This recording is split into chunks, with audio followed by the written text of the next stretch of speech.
We into the thought we were the fire mothers with of it. victory, the Let sacred nothing guardians remain of the this Reich's darkness. destiny. Burn But what it! happens when eternity turns to dust, and the only thing left is a knock on the door? Berlin, May 1945. The air smelled thick with smoke and the cold, metallic scent of surrender. In what used to be a grand mansion on the edge of the Tiergarten, a woman sat alone at a silent piano. The wood cracked and lifeless. Her silk evening dress was torn, her hair unwashed and disheveled. Once she was Frau Isolde von Falken, the wife of a powerful general feldmarschall adored, untouchable. Now she pressed her hands against the cracked keys, and the sound that came out was a ghost of a waltz. Outside, Soviet soldiers marched relentlessly through the ruins. The walls of the house trembled with every distant, muffled explosion. She clutched her child's hand tightly and looked out the window, not at the triumphant soldiers, but at the red flag rising above the Reichstag. Her face showed no anger, only a chilling, profound disbelief. Across Germany, the same desperate scene repeated itself. Wives of the men who once ruled Europe burned uniforms in their ruined gardens, ripping insignia from military coats and hiding jewelry beneath loose floorboards. They were not fleeing bombs anymore, they were fleeing names. Frau Katharina Geyer, wife of the Reich's air commander, sat isolated in a massive, gaudy castle, surrounded by portraits of herself in furs and pearls. She had once hosted state dinners for the world's most feared men. Now, she listened to the BBC announce her husband's capture and imprisonment. Frau Elsa Vorn, wife of the formidable SS chief, hid in a remote Bavarian farmhouse with her daughter.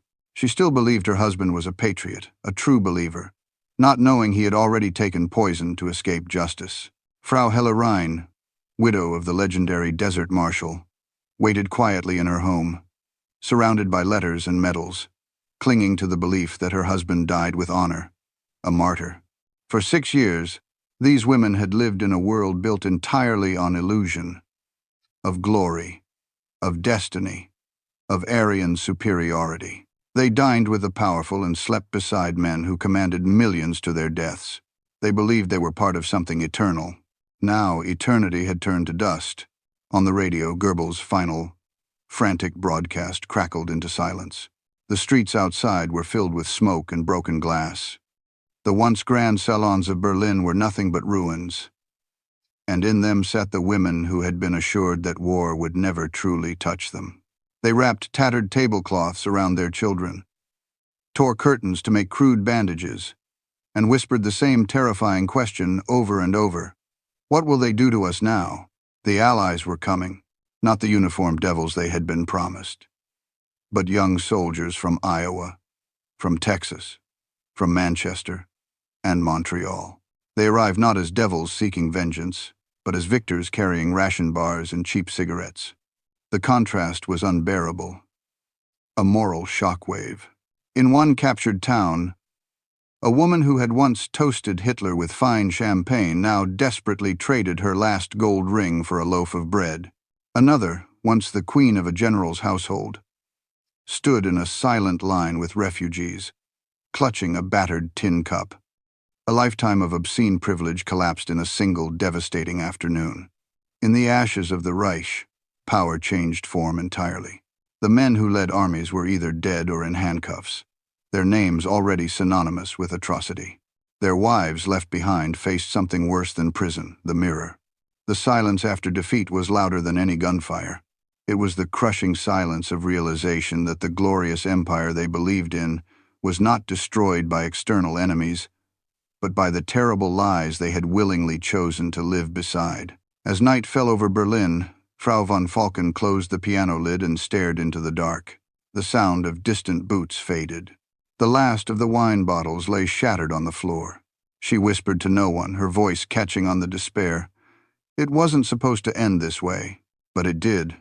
And for the wives of Nazi generals, this was where their true war began, not on the battlefield, but in the long, merciless years that followed.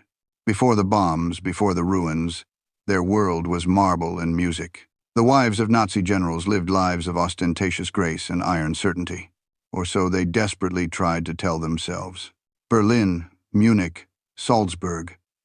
Their villas glowed with heavy chandeliers, their evenings filled with laughter, glittering uniforms, and polished medals. The war was far away, a heroic story they watched from balconies draped in massive red flags. Frau Katharina Geyer, wife of the Reich's second most powerful man, hosted extravagant galas in a mansion shamelessly seized from a Jewish banker. Her guests arrived in sleek Mercedes limousines, officers with swords polished to mirrors, their wives wearing diamonds plundered from conquered cities. In her garden, uniformed servants poured champagne while musicians played formal waltzes. When asked by a neutral diplomat about the war, she smiled widely and said, "It's going splendidly." Frau Hella Rhein, wife of Field Marshal Rhein, lived differently.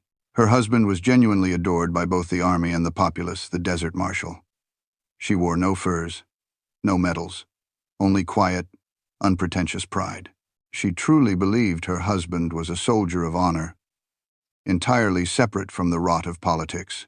But even she looked carefully away from the darker whispers that followed every military victory. Frau Elsa Vorn, wife of the feared SS chief, ran her household like a rigid command post, cold, disciplined, and utterly convinced of German destiny. She wrote in her diary, chillingly, "We are shaping a new world, one our children will inherit." That world, of course, was secretly built on industrial terror. But inside their opulent drawing rooms, the wives heard only the sounds of triumph. For years they were told their place was sacred, the guardians of the home front, the women behind the iron will of the Reich. Posters called them the mothers of victory. They raised children who saluted photographs of the Führer before saying goodnight. They smiled serenely in newsreels beside their husbands, perfect, compliant symbols of Aryan grace and unwavering loyalty. In the early deceptive years, they truly believed it. They saw instant prosperity, new cars, smart new uniforms, lavish gifts from occupied Paris and Warsaw. Bread was cheap. The lights stayed on. Every triumph at the front meant new luxuries for the families of the powerful elite. When the first faint, ugly rumors arrived about the camps, the massive deportations, the burning towns in the east, they instantly dismissed them as crude enemy lies. Or perhaps, and this was the truth, they simply didn't ask at all. A few did, and they paid a terrible price. One general's wife, who spoke against the SS, disappeared overnight. Another, who wept for Jewish neighbors, was told by a party official, "Your weakness is un-German." Fear kept the others silent, and that silence became a profound, indelible complicity. They believed their world would last forever, that the Reich would stand for 1,000 years, and that they would stand proudly beside it. When their husbands returned from the front, the women threw wild parties, toasted the Führer with fervor, and sang songs about loyalty and destiny.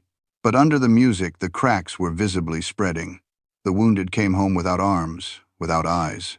The ubiquitous shortages grew. Even silk became strictly rationed. Yet still they believed. They believed because to stop believing meant seeing the truth. And the truth would have destroyed them long before the Allies ever did. By 1944, many had stopped smiling completely.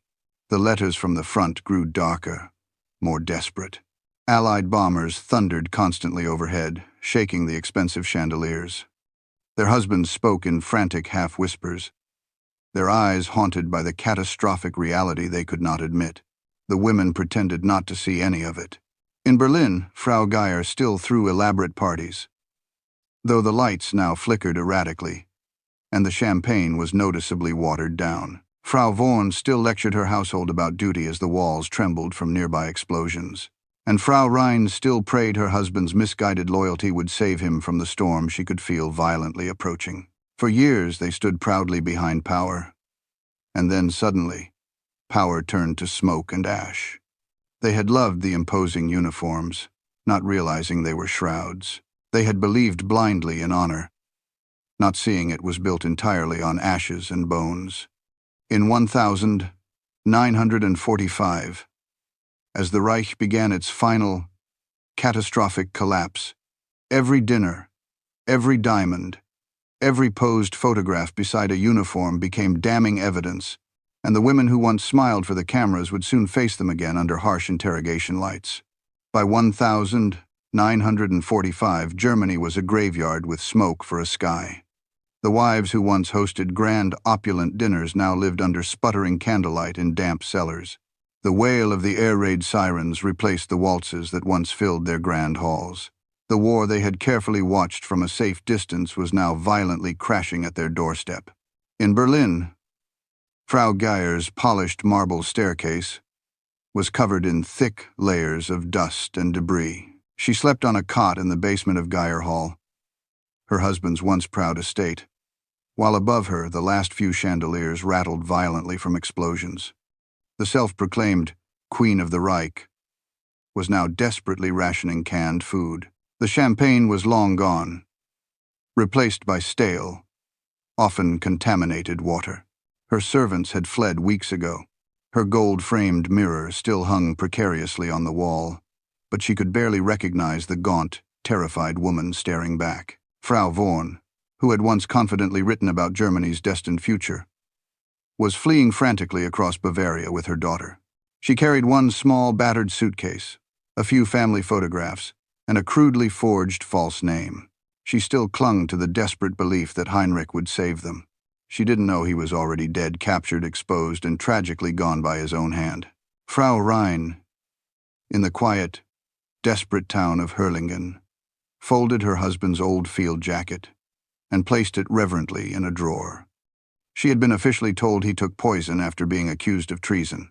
She didn't believe it at first. Not her Erwin, not the People's Marshal.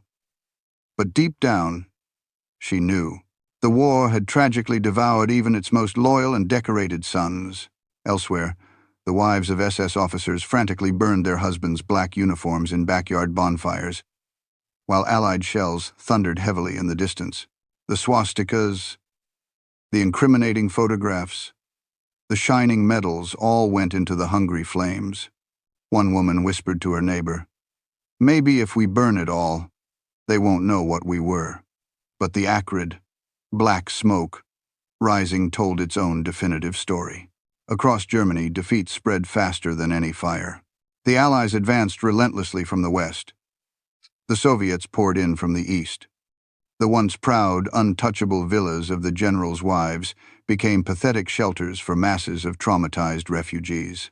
Kitchens that had once served fine French wines now boiled grass soup for bare survival. The servants who had once bowed obsequiously before them now vanished, some joining the teeming crowds of displaced people, others turning immediately on their former masters with cold, long-suppressed resentment. For the wives, the fall came not as a single dramatic moment, but as a slow, agonizing unraveling, a daily, brutal peeling away of every illusion they had cherished. Each bombing raid shattered more than just glass. It shattered their certainty. Each rumor from the front brought them closer to the devastating truth that Germany was lost, that the 1,000-year empire their husbands had built was collapsing violently under the immense weight of its own innate cruelty. When the Soviets finally reached Berlin, chaos became the only law. Women of all ranks and backgrounds were no longer wives or widows. They were prey. Fear became their only constant companion. Those who survived quickly learned the deep power of silence. In the West, surrender came like a ghost. American tanks rolled into towns where stark white sheets hung forlornly from windows. Soldiers searched homes, collected weapons, and sometimes found more than that: incriminating diaries, damning photographs, polished medals, letters signed with names history would soon despise universally. Frau Geyer was captured near her ruined estate, still foolishly dressed in black silk, still wearing her huge pearls. She told the Allied officer, her voice shaking, "My husband was a good man. He loved Germany." The officer didn't answer. He simply handed her a plain ration bar. It was her first humiliating taste of American chocolate. Frau Rhein stayed quietly in her home, awaiting the inevitable. She didn't run. She didn't hide. When the British arrived, they treated her with a strange, cautious respect. One officer said quietly, "Your husband fought well, but his master destroyed him." She nodded once, slowly, and said nothing more. The war that had promised them eternal glory had instead turned them into ghosts, mere shadows of the power they once blindly wielded. They had built their entire lives around uniforms. And now, those uniforms meant nothing but shame. In the ruins of Germany, the wives of Nazi generals waited for a desperate knock at the door, not from their husbands, but from history itself. It came softly, in English, in French, and it began with 3 chilling words that changed everything. "You're under arrest." When the war ended, Germany became a nation of prisoners. But for the wives of Nazi generals, captivity carried a deeper, more profound humiliation. Not only the loss of freedom, but the agonizing loss of the illusion that had protected them from the truth for so long. They were taken from their ruined homes, estates, and miserable hideouts, escorted by Allied soldiers into trucks and jeeps that rattled across the ruins of what had once been their glorious empire. No more servants, no more chauffeurs, only ration tins and endless interrogations. Frau Geyer arrived first at the Allied detention camp near Augsburg. The guards were polite but deliberately distant. She still wore remnants of furs, still demanded imperiously to be called Frau Reichsmarschallin. One American sergeant muttered to another, "She still thinks this is some royal parade." But the parade was over permanently. When questioned about her husband's monstrous crimes, Emmy claimed total ignorance. "I only saw him as a husband, not a politician," she insisted. She said it so often that it began to sound like a rehearsed prayer or a desperate form of denial. Frau Vorn was found under a false name, trying desperately to reach northern Germany. When they searched her single suitcase, they found her husband's monogrammed cufflinks and an SS insignia meticulously sewn into her coat lining. Her interrogator, a young British officer, asked, "Did you know what the SS did?" She replied coldly, "My husband was an honorable man. Germany needed order." The officer stared at her for a long, silent moment and said quietly, "Order is not the same as mercy." Frau Reine's arrest was much quieter. She was not accused of specific crimes, but her husband's death had made her a profound symbol. The British treated her with a complex mixture of respect and curiosity, the widow of a man both feared and widely admired. When asked about Hitler, she answered simply, "He killed my husband." That single, powerful sentence earned her more sympathy than most other wives would ever receive. In the interrogation rooms, the bright, merciless lights never went out. The wives faced endless questions about meetings, about grand parties, about secrets whispered over dinner tables. Who attended? What did you hear? Did you ever visit the camps? Did you ever ask where the gold came from? Some broke down instantly. Some fainted from stress. Some stared straight ahead, repeating numbly, "I didn't know." For many, the hardest part wasn't the questioning itself. It was the crushing silence afterward. In their grim cells, they could hear other prisoners sobbing, shouting, or praying. The nights were long and heavy with the immense weight of realization. The men they had loved were dead or utterly disgraced. The empire they had worshipped was a catastrophic lie. In one report, an Allied officer described Frau Geyer as charming but delusional. She cannot separate love from complicity. He wasn't wrong.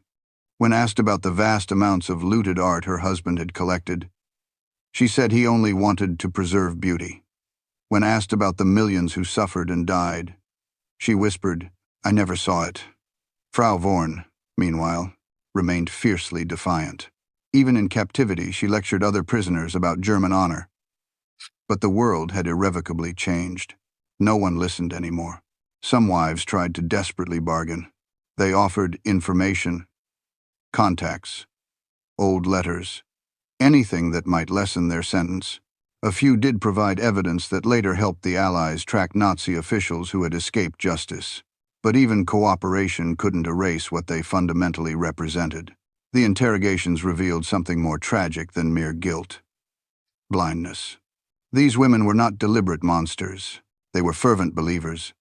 And belief, utterly unchecked, had become its own horrifying form of destruction. After weeks of questioning, some were finally released. Others were transferred to longer internment camps where they were housed with other high-ranking families. There were no more silks, no fine meals, no orchestras, just barracks, canned soup.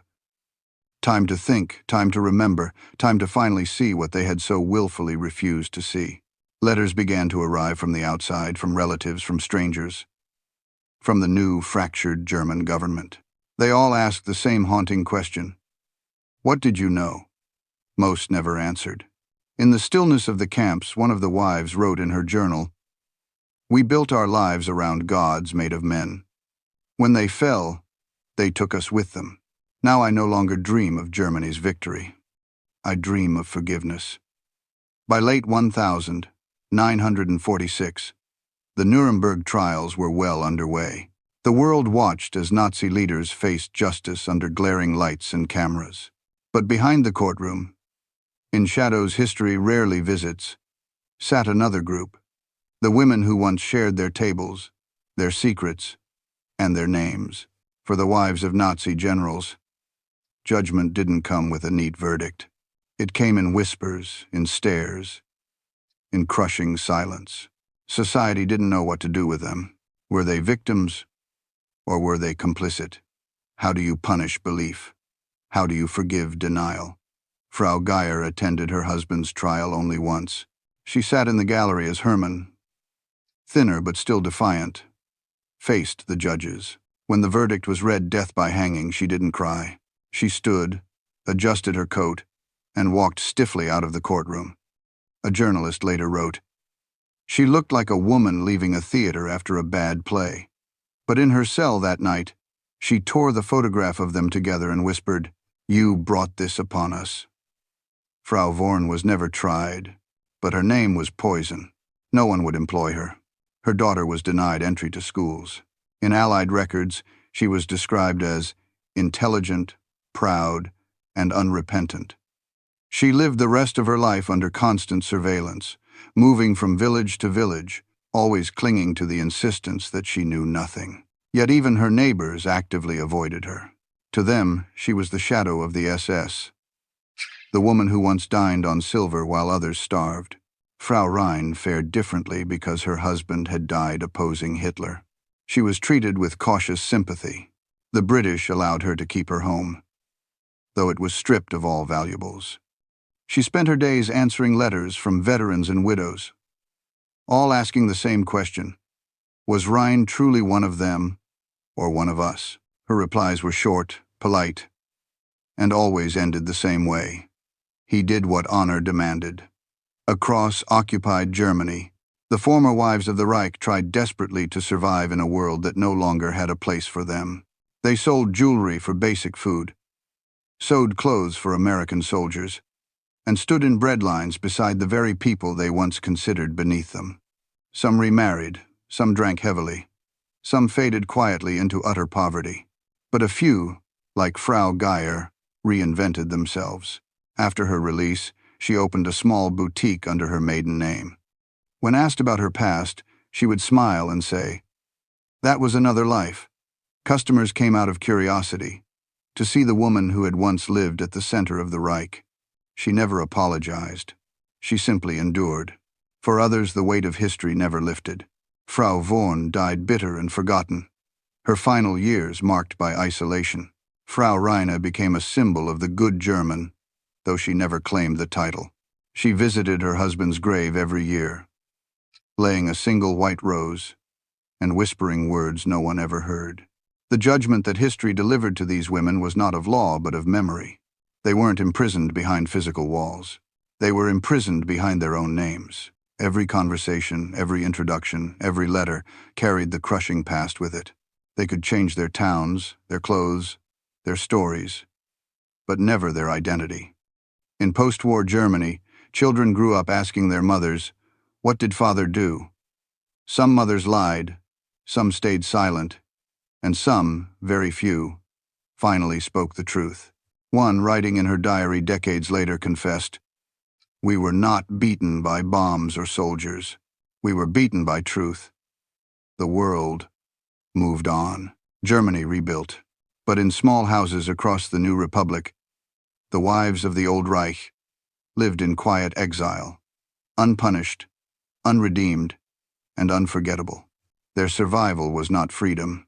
It was a sentence, one they would serve for the rest of their lives. When the wives of Nazi generals grew old, another generation inherited their painful silence. The children, those who had once been photographed in crisp uniforms, kissed by fathers in SS caps, grew up in the ruins of a nation too ashamed to speak. For them, childhood ended abruptly with surrender. One day they were the proud heirs to an empire. The next they were the miserable orphans of a curse. Their schools were gone, their homes bombed, their fathers executed or missing. The first words they learned from Allied soldiers were not orders but chilling questions. Who was your father? Fräulein Adelheid, Vorn, daughter of the former SS chief, was only 15 when her world collapsed. She idolized her father, calling him Poppy, even after hearing he was dead. When she discovered he had taken his own life after capture, she refused to believe it. They murdered him, she told reporters. Decades later, she never disowned him. Instead, she spent her life aggressively defending his name, working with secret networks that aided former SS officers. To her, Germany's defeat was not liberation. It was a profound, irredeemable betrayal. Others took the complete opposite path. Manfred Rhine, son of the Desert Marshal, grew into a man determined to build a different Germany. When he became the mayor of Stuttgart in the 1972nd, he spoke openly about his father's death and Germany's collective guilt. Our fathers fought for the wrong cause, he said once, but some learned the truth before it was too late. His public friendship with Jewish leaders made headlines and enemies. Yet he firmly refused to inherit the hate. Not all found peace. The children of the Reich's most infamous leaders carried names that opened no doors. At school, classmates whispered, "That's the Nazi kid." Some were relentlessly bullied. Others changed their names entirely. Many immigrated, desperately hoping oceans could wash away the shame. But history, they learned, travels faster than ships. One daughter of a general confessed in her memoir, "We were taught to be proud of our fathers. Then one day, the world told us they were monsters. I didn't know who I was anymore." The psychological toll was immense. In post-war Germany, therapists called it inherited guilt. It wasn't just a burden of memory. It was a fracture in identity. These children loved their parents, yet hated what they represented. Some spent their lives searching archives and trial records, desperate to separate truth from the vicious propaganda. Others simply stopped asking. For the women, the widows of the Reich, their children became both a punishment and a hope. Frau Vorn clung tightly to Adelheid, teaching her to believe only in her father's honor. Frau Rhine taught Manfred to forgive, but never to forget. Frau Geyer, in a desperate attempt to maintain the illusion, spoiled her daughter with gifts she could no longer afford, telling her romantic stories of a Germany that once was grand. Adelheid Vorn grew up in relative luxury even after the war, fiercely loyal to her father's memory. When asked in her 70 seconds whether she condemned his actions, she replied, "He was a great man. I loved him. History can judge him. I will not." Her words shocked many, but they also revealed the deepest wound of that generation. Love and horror bound together, impossible to untangle. By the 1980 seconds, most of these children had chosen silence. They built quiet lives, had families, and rarely spoke of the past. Yet in interviews, when pressed, their eyes often betrayed something beyond guilt. Grief. Grief for the childhood stolen by lies. Grief for fathers they could neither hate nor forgive. Germany rebuilt its cities faster than it rebuilt its conscience. But in every generation, questions resurfaced. What would I have done? Could I have seen the truth? For the children of the Reich, those questions never ended. Some turned them into solemn warnings. Some turned them into bitter denials. But all of them whether they admitted it or not, lived in the long shadow of a Reich that refused to die quietly. By the 1950 Germany had split in two, East and West, guilt and denial. For the wives of Nazi generals, the division ran even deeper. Their world of power and prestige was utterly gone. What remained was silence, and the uneasy question of whether redemption was even possible for those who had loved evil without recognizing it. The post-war years demanded rebuilding, not remembering. Ordinary Germans wanted bread, not history. Factories replaced battlefields. But for the women of the Reich, forgetting was never an option. Every ration card, every knock on the door, every unfamiliar face carried the quiet reminder, you were one of them. Frau Geyer tried to live as though nothing had changed. After her release, she returned to her estate and attempted to rebuild a small, pathetic version of her old life. Silk curtains, crystal glass, forced laughter in the garden. But the world had no interest in her nostalgia. Reporters hounded her. Photographers followed her. And every conversation ended with the same devastating question. Did you know? She would always smile, tilt her head and say softly, I only knew love. It became her script, her fragile way of surviving. Frau Rain chose another path entirely. She withdrew from the public eye. She never gave interviews, never published memoirs, never sought attention. When she did speak, it was in whispers. Once, when a young journalist asked whether she still believed in the cause her husband had once served, she answered, he believed in Germany, not the Reich. I believe in forgiveness. That single sentence was enough to close the conversation and define her quiet legacy. Frau Vorn, on the other hand, actively refused redemption. She held on to the poisonous ideology until her last breath. Her daughter, Adelheid, became her bitter echo, defending her father's name and joining neo-Nazi circles that sought to rewrite history. To them, the war had been a tragedy of misunderstanding, not a moral catastrophe. It was the final, desperate rebellion of a generation that could not face itself. For others, silence became its own kind of penitence.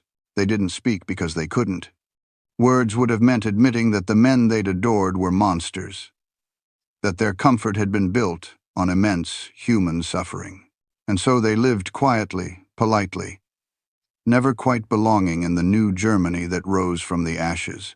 Historians often describe these women as symbols of denial. But denial for them was more than a choice. It was survival. To accept the truth would have meant destroying the only identity they had left. Yet even among the silence, small moments of redemption appeared. Some volunteered at hospitals, nursing Allied veterans without a word. Some donated their estates to war widows.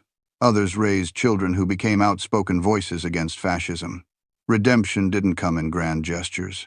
It came in the smallest acts of decency, often unspoken, often unseen. In the 1970 seconds, a journalist tracked down one of the lesser-known wives, once married to an SS general. She lived in a modest apartment in Munich, surrounded by plants and the ticking of a small clock. When asked what she thought of her past, she looked at him for a long time and said, "There is no redemption, only remembrance." That sentence became a quiet truth for an entire generation. The world remembered the monsters. It rarely remembered their families. The ones who cleaned the ruins, raised the children, and lived with the invisible ghosts that never left. In their final years, some of these women began writing memoirs. Most were defensive. A few were painfully honest. And in the margins of those rare, fragile pages, one can find something resembling redemption, not in denial, but in the act of finally facing the mirror. History doesn't offer forgiveness easily. But for those who dared to remember, even whispering the truth was an act of courage. Because in post-war Germany, silence wasn't just absence. It was the sound of conscience learning how to breathe again. By the 1980 seconds and 1990 seconds, the wives of the Reich were old women, frail, quiet, and mostly forgotten. Their faces had softened, their names faded from the newspapers, But the past never really let them go. When they looked in the mirror, they saw not wrinkles or age, but reflections of another life. One lived in uniforms, banquets, and shadows. Germany was different now. The grandchildren of their generation studied the Holocaust in schools. Young Germans visited Dachau and Buchenwald as part of education, not propaganda. The country they once thought would last 1,000 years had learned to bow its head and say, "Never again." For many of these women, that was harder to bear than the Allied victory itself. Frau Geyer lived her final years in Munich, surviving mostly on her daughter's modest earnings. She still kept one photograph of Hermann, the man who had once ruled the Luftwaffe, now reduced to a memory behind glass. When visitors came, she would tell them stories of his charm, his brilliance, his misunderstood patriotism. They would nod politely but leave quickly. The world no longer believed in her fairy tales. On quiet afternoons, she would sit by the window and whisper to herself, "We were young. We believed." And belief is a dangerous thing. Frau Rhein, widowed for half a century, found peace in solitude. She became something of a legend in her small town, the widow of the desert marshal. People respected her dignity. She tended her garden, kept to herself, and welcomed school children who wanted to know about her husband. She always said the same thing. He was a soldier, not a politician. It was her shield and her truth. Frau Vorn died in near isolation. Her daughter Adelheid remained fiercely defiant to the end, attending reunions of former SS officers even in her old age. When asked once by a reporter if she regretted defending her father, she replied, "You cannot love someone only halfway." It was the last recorded statement of the Vorn family line, a chilling echo of loyalty that had outlived the Reich itself. In those final decades, many of the generals' wives were interviewed by German and British historians. Some refused to speak. Others spoke too much, eager to rewrite their stories before death could claim the last word. But the cameras were merciless. Every pause, every tremor in their voices, betrayed the truth they could never quite say aloud.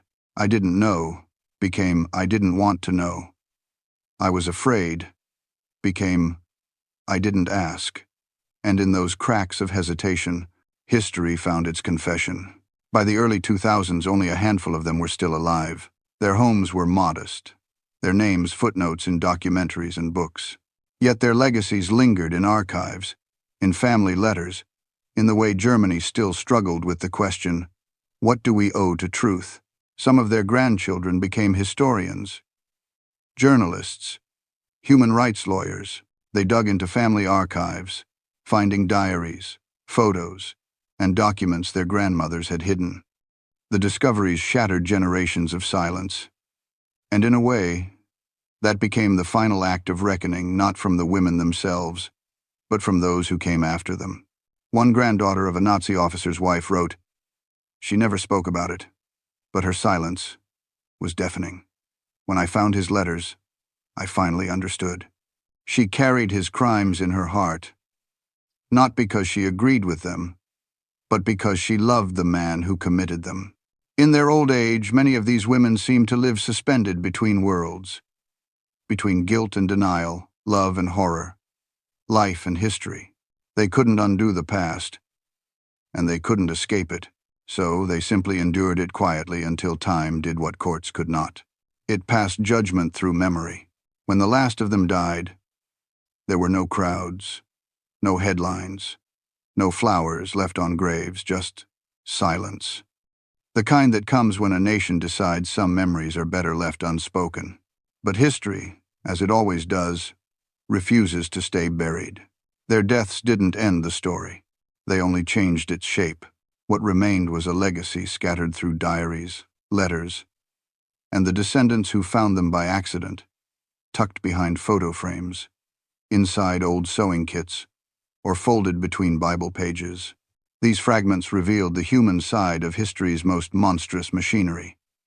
The dinners, the laughter, the ordinary love that coexisted with extraordinary evil. In Munich, a young historian found the diary of an SS general's wife. Inside she had written, "The sky was red tonight. The factories burn again. The Fuhrer says it means we are closer to victory. I think it means God has turned his face away." The entry was dated 1944. It was the first crack of doubt in a woman who'd once worshipped the Reich. In Berlin, another researcher uncovered letters from a group of officers' wives describing their post-war lives, cleaning American homes, mending uniforms, pretending not to understand English insults. "We thought we were the chosen," one wrote, "and now we wash the floors of those who defeated us. Perhaps this is what justice looks like." These voices, once hidden, began to resurface in documentaries, museum exhibits, and books. They painted a complex picture, not of villains or victims, but of people caught between privilege and denial. Their stories challenged the easy narratives of good and evil, forcing modern audiences to ask harder questions. What does it mean to live beside horror and not see it? What does silence make us? Their legacy also lingered in the families they left behind. Some descendants became staunch defenders. Others became vocal accusers. In living rooms across Germany, grandchildren argued with grandparents. Mothers cried over truths too late to change, and family dinners turned into moral trials. The ghosts of the Reich weren't just in museums. They were in bloodlines, photographs, and unspoken shame. For the rest of the world, their story became a warning about how evil normalizes itself, how it hides in the faces of ordinary people who smile, who host dinners, who believe they are simply doing their part. Yet amid the darkness there were sparks of light. Some women, a small few, had quietly defied the regime, saving prisoners, refusing to report Jewish neighbors, or writing letters of protest that were never sent. History rarely names them, but their courage remains like embers glowing faintly beneath the ashes of their generation. And then there were the ones who changed after the war. One general's widow in her 82nds began volunteering at a refugee center, saying simply, "I know what happens when we decide some people are less than human." Her name was never publicized, but her words were printed on a small plaque above the door, the quiet testament of a woman who had finally chosen a side. In the end, the legacy of the Nazi generals' wives wasn't written in speeches or memorials, but in contradictions, love and denial, grief and blindness, humanity and horror. They were proof that evil doesn't always look like hatred. Sometimes it looks like loyalty. And that's why their story still matters, because the question they leave behind isn't what did they know. It's would we have seen any different? That question, the one without an easy answer, is what keeps their shadows alive. She lived alone in a quiet Bavarian town, the last of them, the final widow of Hitler's generals. Her name rarely appeared in records, her home tucked behind ivy-covered walls. To her neighbors, she was simply the old lady with the accent of another time. They didn't know she once dined with men who had decided the fates of nations. In her final years, she kept a single photograph on her nightstand, not of her husband in uniform, but of him as a young man, smiling before the medals and the madness. She no longer spoke his name. Each morning she would feed the birds outside her window, whispering to them in the same soft German that once carried orders and prayers in equal measure. Her hands trembled, not from age alone, but from the invisible weight of memory. When journalists tried to find her, she always refused interviews. Once in 1999, a young reporter slipped a note under her door. "Do you feel guilty?" She didn't answer. But in a notebook found after her death, a line appeared beneath that same question. Written in faded blue ink, "I do not feel guilt. I feel responsibility, and that is worse." It was the final voice of a generation that had lived in the shadows of their husbands' sins. In the end, she left behind no heirs, no memoir, no apology. Just fragments. A silver locket with a swastika carved faintly into the back. A recipe book with ration stamps still tucked between its pages. And a Bible open to a single underlined verse from the Book of Lamentations. "How lonely sits the city that was full of people." Her body was found by a local nurse, who said the room felt heavy, as if history itself had stopped breathing.